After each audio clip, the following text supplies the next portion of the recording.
Someone's snoring noises are really annoying when you're asleep.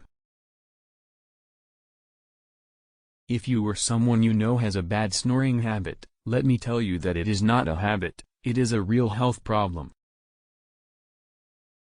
Sleep apnea has become very common these days as people have so much stress, they tend to worry, and that leads to so many lifestyle disorders.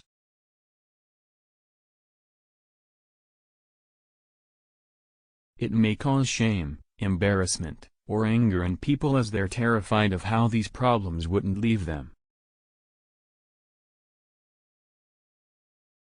These conditions may further worsen your overall health by causing blood pressure, heart stroke, fatigue, dementia, and obesity.